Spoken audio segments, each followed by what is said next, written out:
মধ্যপ্রাচ্যে চলমান সংঘাতে বিশ্বব্যাপী জ্বালানি ঘাটতি ও নিরাপত্তাহীনতায় যে কোনো সময় দেশের পেট্রোল পাম্পগুলো বন্ধ হয়ে যাওয়ার আশঙ্কা তৈরি হয়েছে বলে জানিয়েছে Bangladesh petrol pump owners association. রোববার রাতে এক বিজ্ঞপ্তিতে এমন আশঙ্কার কথা জানিয়েছে সংগঠনটি। বিজ্ঞপ্তিতে Bangladesh petrol pump owners association জানায়, সারা দেশের পেট্রোল পাম্পগুলোর অবস্থা খুবই করুণ, কারণ কোম্পানি থেকে পাওয়া দৈনিক তেল দিয়ে ক্রেতাদের চাহিদা পূরণ করা সম্ভব হচ্ছে না। ফলে তেল নিতে এসে ঘন্টার পর ঘন্টা লাইনে দাঁড়িয়ে থাকছেন মোটরসাইকেল ব্যবহারকারীরা। এছাড়াও দীর্ঘ সময় বিরামহীন দায়িত্ব পালনের অভ্যাস না থাকায় পাম্পে কর্মকর্তারা শারীরিক ও মানসিকভাবে চাপে পড়ছেন উল্লেখ করে বিজ্ঞপ্তিতে বলা হয়, সব মিলিয়ে পর্যাপ্ত তেল সরবরাহ না পাওয়ার কারণে যে কোনো সময় সারা দেশের পেট্রোল পাম্পগুলো বন্ধ হয়ে যেতে পারে।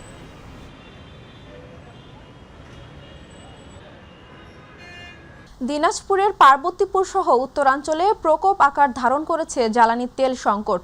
সরবরাহ না থাকায় অজুহাতে গত কয়েকদিন যাবৎ বিভিন্ন পেট্রোল পাম্পে তেল সরবরাহ বন্ধ থাকলেও খোলা বাজারে উচ্চ মূল্য ঠিকই বিক্রি হচ্ছে পেট্রোল ও অকটেন। এদিকে অল্প সময়ের মধ্যে সংকট নিরসন হবে বলে আশাবাদ ব্যক্ত করেছেন জ্বালানি কর্তৃপক্ষ। বিস্তারিত জানাচ্ছেন প্রতিনিধি আব্দুল্লাহ আল মামুন। মধ্যপ্রাচ্যে যুদ্ধ পরিস্থিতির কারণে বিশ্ববাজারে জ্বালানি তেল সংকটের প্রভাব পড়েছে এবার দেশের বাজারে। দিনাজপুরের পার্বতীপুর সহ উত্তরাঞ্চলের 8 জেলায় জ্বালানি তেলের সংকট চরম আকার ধারণ করেছে। ফলে ভোগান্তিতে পড়েছেন পরিবহন সংশ্লিষ্ট ছাড়াও মোটরবাইকের চালকেরা। বিভিন্ন পেট্রোল পাম্প ঘুরে দেখা যায় শুধুমাত্র ডিজেলের সরবরাহ থাকলেও ঈদের আগের দিন থেকে এখন পর্যন্ত এসব পাম্পে পাওয়া যাচ্ছে না পেট্রোল কিংবা অকটেন। তবে ভিন্ন চিত্র দেখা গেছে খোলা বাজারের অস্থায়ী দোকানগুলোতে। প্রতি লিটার পেট্রোল বা অকটেন কিনতে 30 থেকে 40 টাকা বাড়তি দাম গুনতে হচ্ছে বলে অভিযোগ গ্রাহকদের। পেট্রোল পাম্পে তেল না থাকায় বাইরে থেকে অতিরিক্ত দামে আমরা তেল কিনছি, যেটা আমাদের জন্য খুব ভোগান্তিকর। পাম্পের সব কার্যক্রম বন্ধ, পাম্প থেকে তেলও পাইলাম না, অথচ এমনিতে খুচরা বিক্রেতা যেগুলো দোকান আছে সেগুলোতে তেল পাওয়া যাচ্ছে। এখানে খোলা বাজার অনেকগুলোই বসছে, যেখানে তেল 150 করে বিক্রি করতেছে 1 লিটার। মনিটরিংয়ের জন্য যারা দায়িত্বরত আছে তাদের গাফিলতির জন্যই আমরা এই ভোগান্তির মধ্যে পড়তেছি। এদিকে পেট্রোল পাম্প কর্তৃপক্ষ জানিয়েছেন, চাহিদার তুলনায় ডিপো থেকে সরবরাহ কম পাওয়ায় দ্রুত শেষ হয়েছে মজুদ। ফলে পেট্রোল ও অকটেন বিক্রি বন্ধ করে দিতে বাধ্য হয়েছেন তারা। যদি লাগে সপ্তাহে 13,000 লিটার তেল, তো সেখানে আমরা পাচ্ছি অনলি 4,500 লিটার তেল বা 3,000 লিটার তেল। এটা দিয়ে তো আসলে আমাদের সপ্তাহ কাভার করা যায় না। রেগুলার চাহিদা থাকে সেটা হলো 1800 থেকে 2000 লিটার পেট্রোল লাগে আমাদের। অপরদিকে কর্তৃপক্ষের নির্দেশনা মোতাবেক উত্তরাঞ্চলেও তেল সরবরাহ করা হচ্ছে। তবে সৃষ্ট এ সংকট দ্রুত সময়ের মধ্যে নিরসন হবে বলে আশাবাদ ব্যক্ত করেন এই কর্মকর্তা। আমরা কোম্পানি পর্যায়ে নির্দেশনা পেয়ে থাকি, নির্দেশনা মোতাবেকই উত্তরাঞ্চলের বিশেষ করে রংপুর বিভাগীয় জেলাগুলোতে ন্যায্যভাবেই আমরা তেল সরবরাহ করে যাচ্ছি। আব্দুল্লাহ আল মামুন, মাই টিভি, পার্বতীপুর। ঈদের আনন্দ শেষে কর্মব্যস্ত ঢাকায় ফিরতে শুরু করেছেন নগরবাসী। ঈদের তৃতীয় দিন থেকে লঞ্চে করে ঢাকায় ফেরা কর্মজীবী মানুষের ভিড় বেড়েছে। ভোর থেকেই সদরঘাট লঞ্চ টার্মিনালে ভিড়তে থাকে দক্ষিণাঞ্চল থেকে ছেড়ে আসা বিভিন্ন গন্তব্যের লঞ্চ। ছুটি দীর্ঘ হওয়ায় এবারের ফেরা অনেকটা স্বস্তিদায়ক বলছেন যাত্রীরা। এছাড়া ঘরে ফেরা যাত্রীদের ভিড় লক্ষ্য করা গেছে বাস ও ট্রেন স্টেশনেও। লম্বা সময় স্বজনদের সাথে থাকতে পেরে খুশি সবাই। তারা বলছেন, জীবিকার তাগিদে আবারও নগরীতে ফেরা, কোনো ভোগান্তি ছাড়াই ঢাকায় পৌঁছাতে পেরে স্বস্তি প্রকাশ করেন তারা। এছাড়া ঈদের তৃতীয় দিনেও থেমে নেই ঘরমুখো মানুষের যাত্রা। ঢাকাতে পরিবারের সঙ্গে ঈদ করে এখন আত্মীয় স্বজনদের সঙ্গে দেখা করতে গ্রামে যাচ্ছেন অনেকেই। ঈদের সময়কার ভোগান্তি এড়াতে ঈদের পরেই যাচ্ছেন বলে জানান তারা।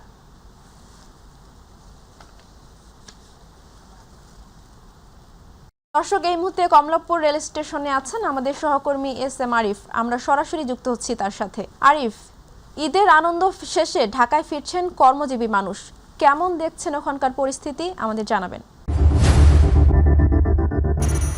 ঈদের যে ছুটি সেটি শেষ হয়ে যাচ্ছে আজকে। সাধারণ যে ছুটি ঘোষণা করেছিল সরকার, ঈদের সহ যে সাধারণ ছুটি ঘোষণা, সেই 7 দিনের ছুটি কিন্তু আজকে শেষ হয়ে যাচ্ছে এবং আগামীকালকে থেকে সেই কর্মময় জীবন শুরু হয়ে যাবে রাজধানীবাসীর। সেই কারণে কিন্তু আজকে আমরা দেখতে পাচ্ছি যে যারা গ্রামে গিয়েছিলেন, নাইট টানে বাড়ি গিয়েছিলেন এবং যারা বাড়িতে ঈদ করেছেন, গ্রামে ঈদ করেছেন, তারা আবার ঢাকায় ফিরে আসছেন। কমলাপুর রেল স্টেশনে ইতিমধ্যেই অনেকগুলো ট্রেন বিভিন্ন জায়গা থেকে এসে পৌঁছেছে। আমরা অনেকের সাথে কথা বলেছি, যারা যাত্রীরা রয়েছেন তারা তাদের মধ্যে ঈদ যাত্রার স্বস্তিটা তারা বলছেন যে যাতায়াতে কোনো সমস্যা হয়নি। তবে এই যে অল্প কয়েকদিন বাড়িতে থেকে সবার সাথে আনন্দ উপভোগ শেষে আবার ফিরে আসছেন, এইখানে তাদের একটু কষ্ট রয়ে গেছে। অল্প সময় পরিবারের সাথে কিন্তু সময় দিতে পারছেন। কেবল 7 দিন তারা বাড়িতে ছিলেন এবং 7 দিন এই যে ঢাকার যে কোলাহল, এই ইট পাথরের যে ঢাকা, সেইগুলোর বাদ দিয়ে গ্রামের যে শুভ্রতা, সেগুলোতে যে ছিলেন, শুভ্র যে আবহাওয়া সেখানে ছিলেন, সেটি কিন্তু তাদের মনে এখনও লেগে আছে। আমরা অনেকের সাথে কথা বলেছি, তারা বলছেন যে বাধ্য হয়েই আসলে ঢাকায় ফিরতে হয়, কারণ এই কর্মময় জীবনে প্রবেশ করার পর থেকে কিন্তু এটি আসলে সব কিছু সবার কাছে একই রকম হয়ে গেছে। শুধু সে কারণে আসলে ফিরতে হবে ঢাকায় এবং তারা সে কারণেই ফিরছেন। তারা বলছেন যে এই ফেরা আসলে ওই রকম স্বস্তির না, কষ্টের, কারণ গ্রামের সবাইকে রেখে আবারও ঢাকায় এসেছেন। গ্রামে অনেকের মা বাবা পরিজন রয়েছে, তাদেরকে রেখে ঢাকায় এসেছেন, ফিরে আসতে হয়েছে, এটি তাদের কাছে একটু কষ্ট। তবে ওভারঅল যে যাত্রা, সেটি কিন্তু সবার মধ্যেই সেই স্বস্তিটা আসলে আমরা দেখতে পেয়েছি। তারা বলছেন যে রাস্তায় কোনো ধরনের সমস্যায় তাদের পড়তে হয়নি, নির্বিঘ্নেই যেভাবে গিয়েছিলেন। বিশেষ করে ট্রেন যাত্রাটা একটু নির্বিঘ্নই ছিল, যদিও জানেন একটি দুর্ঘটনা গত পরশু রাতে কিন্তু একটি দুর্ঘটনা ঘটে গেছিল। সেগুলো বাদ দিয়ে কিন্তু আসলে নির্বিঘ্নেই যারা ঘরে ফিরছেন তারা ফিরতে পারছেন, সেটি কিন্তু তাদের মধ্যে আমরা দেখেছি। এবং যাওয়ার যে এখন কিন্তু ঈদের 2 দিন পার হয়ে গেছে, তবে আজকেও কিন্তু আমরা দেখছি যে ঘরমুখো মানুষের যে ভিড়টা, সেটিও অনেকাংশে আমরা দেখতে পাচ্ছি এই রেল স্টেশনে। তারা অনেকেই কিন্তু বলছেন যে ঈদের ছুটি শেষে অনেকে ব্যবসায়ীরা রয়েছেন, তারা যাচ্ছেন, অনেকে যাচ্ছেন বেড়াতে, অনেকে আবার চিকিৎসা করাতে ঢাকা আসছিলেন, তারাও বাড়ি ফিরছেন।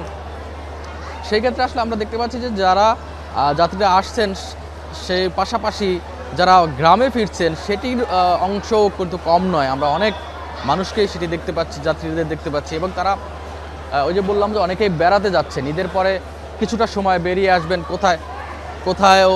একটু কথা বলতে চাই, আপনি কি কোথাও যাচ্ছেন না আসছেন? হ্যাঁ, যাচ্ছে। এই সময় ঈদ তো শেষ, এই সময় আসলে যাচ্ছেন, কোথায় যাচ্ছেন? এই যে ওর নানুর বাসা কিশোর কুলিয়ারচর। ঈদটা কি ঢাকায় কাটানো হয়েছে? হ্যাঁ, ঈদ ঢাকায় কাটানো হয়েছে। কেমন কেটেছে? খুব ভালো। একটু ওভারলি বলবেন যে ঈদের এই আনন্দ শেষে আবার যাচ্ছেন, এখন তো ছুটিটা শেষ হয়ে গেছে, এখন যাচ্ছেন কি কারণে? আপনি? এখন আমার মা বাবার সাথে ঈদ করলাম, করার পর এখন শ্বশুর বাড়িতে ঈদ করব, আবার বন্ধ আছে, যানজট আছে, এই সব মিলে আর কি। শুনছিলেন অনেকেই যেটি বলছে, যাওয়ার সংখ্যাটাও কিন্তু কম না, অনেকেই বেড়াতে যাচ্ছেন, নিজের বাড়িতে ঈদ করে, ঢাকাতে ঈদ করে, তারপর গ্রামে অনেকের আত্মীয়র বাড়ি আছে, সেখানে যাচ্ছেন। অনেকে আবার বিভিন্ন পর্যটন কেন্দ্রগুলোতে ঘুরতে যাচ্ছেন। ঈদের পরবর্তী সময়ে কিন্তু আমরা সেগুলোই দেখতে পাই এবং সেই সংখ্যাটা নেহাতি কম নয়, অনেক মানুষই যাচ্ছেন। এবং যেটি বলছে যে স্বস্তির একটি যাত্রা এবার সবার মুখেই শুনতে পেয়েছি যে এই যাত্রাটা স্বস্তিই ছিল। তবে ওই যে কষ্টটা, আবারও যান্ত্রিক জীবনে ফিরতে হচ্ছে, পরিবারের সাথে অল্প কয়েকদিন সময় দিয়ে আবারও ফিরেছেন, এই কষ্টগুলো আসলে সবার চোখে মুখে কিন্তু আমরা লক্ষ্য করেছি। এবং একটা ক্লান্তির ছাপও আছে, হয়তো এই কয়েকদিন অনেক মজা করেছে, সেই ক্লান্তির ছাপটাও কিন্তু অনেকের মধ্যে রয়েছে। তো এই ছিল আমার কাছে সর্বশেষ। আরিফ, আপনাকে ধন্যবাদ। দর্শক, কমলাপুর রেল স্টেশন থেকে আমাদের সাথে যুক্ত ছিলেন সহকর্মী আরিফ। জানাবো পরবর্তী সংবাদ। এক সময়ের গর্জন তোলা তিস্তা এখন নীরব। যেখানে ছিল স্রোতের তাণ্ডব, সেখানে আজ শুধু ধুধু বালুচর আর শূন্যতার হাহাকার। উজানে ভারতের পানি প্রত্যাহারের প্রভাব সরাসরি এসে আঘাত এনেছে বাংলাদেশের তিস্তাপাড়ের জনপদে। তিস্তায় পানির অভাবে কৃষকের জমিতেও সেচ দেওয়া এখন অনিশ্চিত। বিকল্প উপায়ে সেচ দিতে গিয়ে কয়েক গুণ বেড়েছে উৎপাদন খরচ। রংপুর থেকে মাহমুদুল হাসানের রিপোর্ট। নীলফামারীর ডালিয়ায় অবস্থিত দেশের বৃহত্তম সেচ প্রকল্প তিস্তা ব্যারেজ উত্তরাঞ্চলের কৃষি অর্থনীতির প্রাণভোমরা। হাজার কোটি টাকা ব্যয়ে নির্মিত ও সম্প্রসারিত ক্যানেল, স্লুইস গেট ও নিয়ন্ত্রণ কাঠামো থাকলেও মূল উৎস তিস্তা নদীতে পর্যাপ্ত পানি প্রবাহ না থাকায় নদীর বুক জুড়ে এখন ধুধু বালুচর। বর্ষা মৌসুমে যেখানে তিস্তার পানি প্রবাহ গড়ে 2 লাখ কিউসেক ছাড়িয়ে যায়, সেখানে শুষ্ক মৌসুমে তা নেমে আসে মাত্র 2000 কিউসেকে, কখনো 500 কিউসেকের নিচেও নেমে যায়। উজান থেকে পানি না আসায় তিস্তা নদী এখন মৃতপ্রায়। আর এর প্রভাব পড়েছে দেশের বৃহত্তম তিস্তা সেচ প্রকল্পে। এই প্রকল্প এখন কৃষকদের খুব একটা কাজেও আসছে না। এই একবার যদি এখানে পানি আইসে তা কৃষকের হাত ধোয়া পানিও না হয়, হাতের ময়লা তোলা পানিও না হয়। এই ক্যানেলগুলো কি জন্য করিল? পানি আসে যদি দুই চারবার বছরে, তাহলে আর ফির নাই পানি না পাই, তাহলে ক্যানেল থাকি লাভ কি আমাদের? প্রতি বছর খাল সংস্কার করা হলেও অনেক এলাকায় এখনো পৌঁছায়নি তিস্তার পানি। নদীতে পানির প্রবাহ কমে যাওয়ায় সেচ ক্যানেলগুলো প্রায় পানি শূন্য। ফলে প্রকল্পের পানি ব্যবহার করে জমিতে সেচ দিতে পারছেন না কৃষকরা। তাই তো ফসল উৎপাদনে বিকল্প উপায়ে সেচ দিতে কৃষকের উৎপাদন খরচ বেড়েছে কয়েক গুণ। সরকার যেহেতু সেটা বান দিছে, ক্যানেল করছে, এখন পানি চাই, আমাকে আবাদ করতে লাগবে। ক্যালেন্ডার আমাদের 24 ঘন্টা পানি থাকলে আমাদের উপকারে আসবে। তাহলে আলু ক্ষেত করতে পারবো, তামাক ক্ষেত করতে পারবো, স্কিম করতে পারবো। তিস্তা সেচ প্রকল্পের আওতায় প্রায় 766 কিলোমিটার দীর্ঘ প্রধান ও শাখা ক্যানেল নীলফামারী, রংপুর ও দিনাজপুরের 12টি উপজেলায় বিস্তৃত। বর্তমানে প্রায় 1,500 কোটি টাকা ব্যয়ে এসব ক্যানেলের সম্প্রসারণ ও সংস্কার কাজ চলমান রয়েছে। নদীতে পানির নিশ্চয়তা না থাকলেও থেমে নেই প্রায় 1,500 কোটি টাকার খাল সংস্কার প্রকল্প। নদী প্রায় শুকিয়ে গেলেও সরকারি কাগজে কলমে দেখানো হচ্ছে নদীতে পর্যাপ্ত পানি প্রবাহ রয়েছে। আর পানি উন্নয়ন বোর্ডও বলছে তিস্তায় এখন পানির সংকট নেই, অথচ অধিকাংশ সেচ ক্যানেলে পানি পাচ্ছে না কৃষকরা। এখানে তিস্তায় এখন আমরা পানি পাচ্ছি 3000 কিউসেক, আমাদের চাহিদার থেকে অনেক বেশি পানি আছে। সেটা হচ্ছে আমাদের তিস্তাতে পানির সমস্যা এবার না, সমস্যা নাই। আর আপনি যেটা এখন কাজ চলমান আছে তার থেকে ওকে ক্যানেলে পাবেন।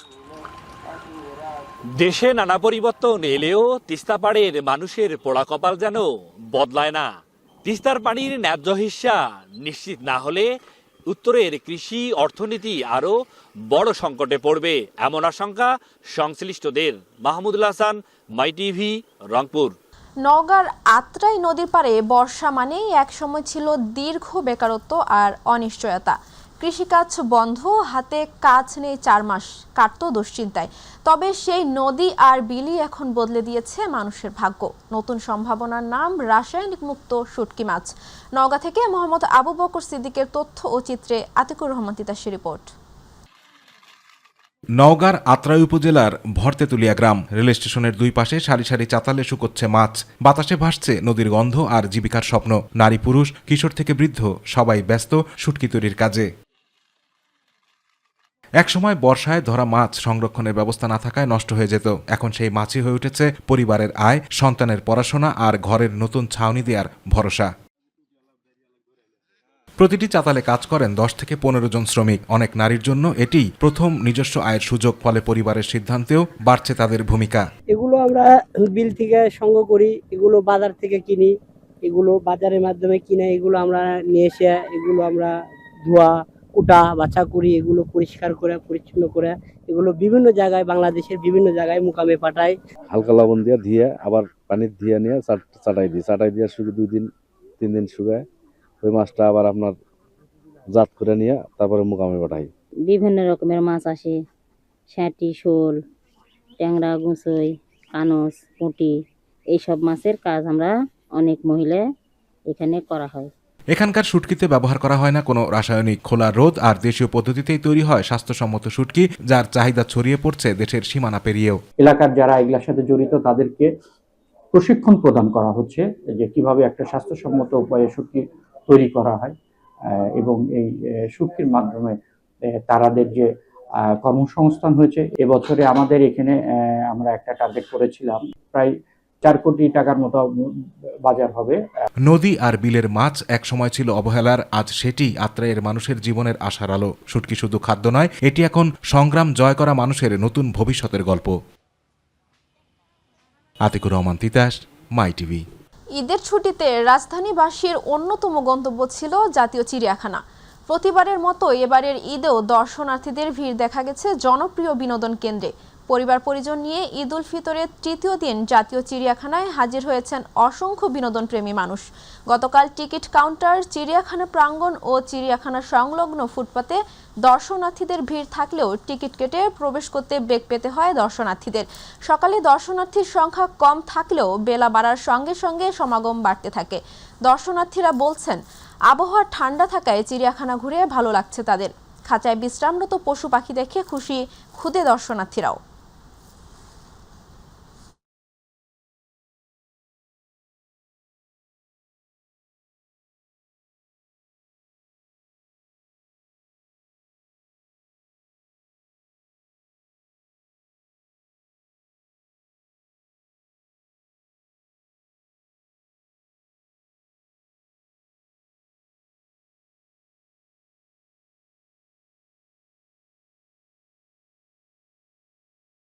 ঈদের আনন্দের অন্যতম অংশ হচ্ছে ঘুরে বেড়ানো। আর এই আনন্দ উপভোগ করতে খুলনার বিভিন্ন ঐতিহাসিক স্থান ও বিনোদন কেন্দ্রগুলোই লক্ষ্য করা যায় উপচে পড়া ভিড়। সাজিয়ে গুছিয়ে রাখা হয়েছে প্রতিটি কেন্দ্র। ছুটির এই আনন্দ উপভোগ করছে ছোট বড় সবাই মিলে। খুলনা থেকে শিশির রঞ্জন মল্লিকের পাঠানো তথ্য ও চিত্রে বিস্তারিত জানাচ্ছেন জুবাইর রহমান। ভাই বোন, বাবা মা আর বন্ধুদের সাথে ঈদের ছুটিতে ঘুরে বেড়ানোর মজাই আলাদা। তাই সকাল থেকেই দর্শনার্থীদের ভিড় বাড়তে শুরু করে খুলনার বিভিন্ন ঐতিহাসিক স্থান, বিনোদন পার্ক ও ঈদ মেলায়। খুলনা নগরীর খালিশপুর ওয়ান্ডারল্যান্ড, মুজগুন্নি SS গিলাতলা ক্যান্টনমেন্ট শিশু পার্ক সহ মেলায় দর্শনার্থীদের ভিড় ছিল চোখে পড়ার মতো। নানা রং বেরঙের পোশাক পরে মনের আনন্দে বিভিন্ন গেমস উপভোগ করে শিশুরা। উৎসবের এই দিনে তাদের সবার চোখে মুখে ছিল প্রাণ খোলা উচ্ছ্বাস। আমি আমার বাবার সাথে এসেছি, আমার অনেক আনন্দ লাগতেছে। আমি বাম্পার রাইডে উঠছি, তারপরে রোলার কোস্টারে উঠছি, নাগরদোলায় উঠেছি, আরো মেলা গেছি তো উঠবো, অনেক মজা করব। শিশুদের চেয়ে বড়দের উপস্থিতিও কম ছিল না। টানা 7 দিনের ঈদের ছুটিতে অনেকে দূর দূরান্ত থেকে খুলনায় এসেছেন ঈদ করতে। তাই তো এই আনন্দটুকু ভাগাভাগি করার জন্য পরিবারের সাথে সময় কাটাচ্ছেন বিনোদন প্রেমীরা। অনেক ভালো লাগছে। ঈদের দিন আসলে আমরা খাওয়া দাওয়া করে বাসতে বের হইছি, আর এখানে পরিবেশও অনেক ভালো। আমরা ঈদের আনন্দ ভাগাভাগি করার জন্য পরিবার নিয়ে এখানে ঘুরতে আসছি, সবাই মিলে আনন্দ করতে আসছি। সকাল 9টা থেকে রাত 9টা পর্যন্ত লোকজনের সমাগমে মুখরিত থাকে বিনোদন পার্ক ও ঐতিহাসিক স্থানগুলো। বিনোদনকে আরও প্রাণবন্ত করার লক্ষ্যে চলমান রয়েছে কাজ। অপ্রীতিকর ঘটনা এড়াতে রয়েছে সিসি ক্যামেরাও, বললেন পার্ক কর্তৃপক্ষ। খালিশপুর ওয়ান্ডারল্যান্ড শিশু পার্কে এবারের ঈদে আমরা নতুন বেশ কিছু রাইডস এনেছি, যেমন স্নোফল আছে, রোবট শো আছে, বাচ্চারা খুব বিনোদন পাবে। জুবাইর রহমান, মাই টিভি নিউজ। এবারে গ্রাম বাংলার খবর।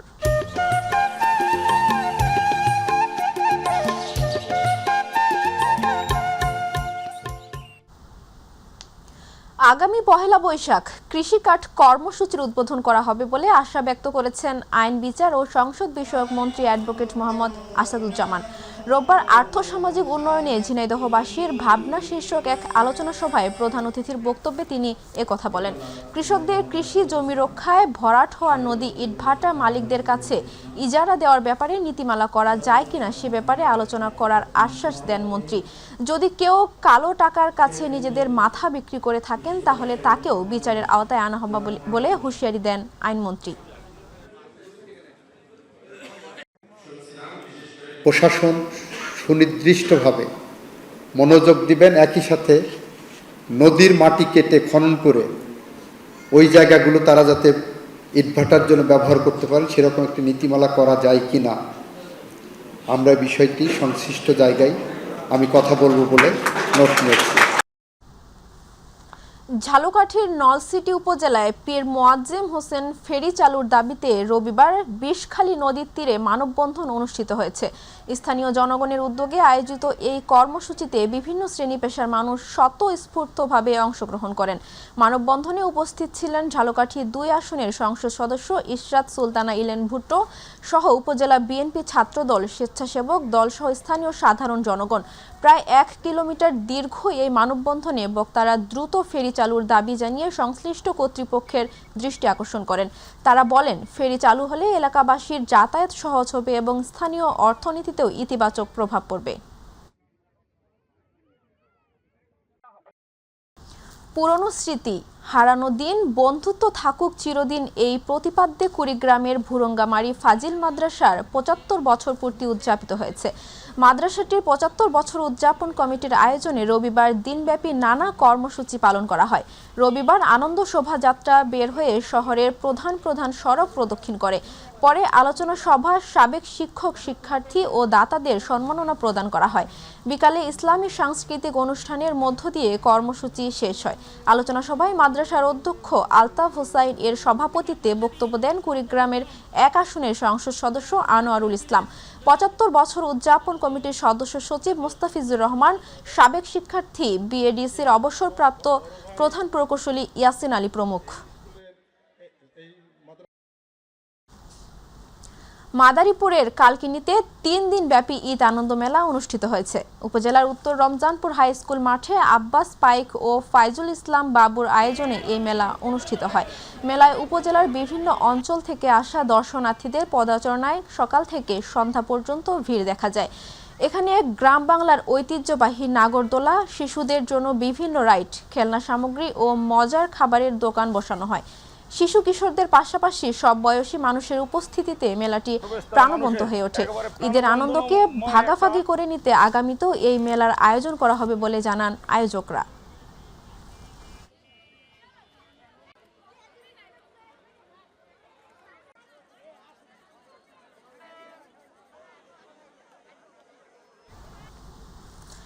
দান নয়, দেশের ভবিষ্যতে বিনিয়োগ, এই স্লোগানকে সামনে রেখে শিক্ষার মাধ্যমে দারিদ্র্য বিমোচন ও উন্নয়নের এক সফল মডেল হিসেবে স্কলারশিপ প্রোগ্রাম নিয়ে একটি প্রতিষ্ঠানের মিলন মেলা অনুষ্ঠিত হয়েছে। চাঁদপুরের বাবুরহাট মডেল টাউনে আয়োজিত এই অনুষ্ঠানে প্রধান অতিথি হিসেবে বক্তব্য রাখেন মোহাম্মদ সবুর খান। বিশেষ অতিথি হিসেবে বক্তব্য রাখেন অধ্যক্ষ নূর খান, চাঁদপুর প্রেস ক্লাবের সভাপতি রহিম বাদশাহ এবং আব্দুল্লাহ আল মামুন।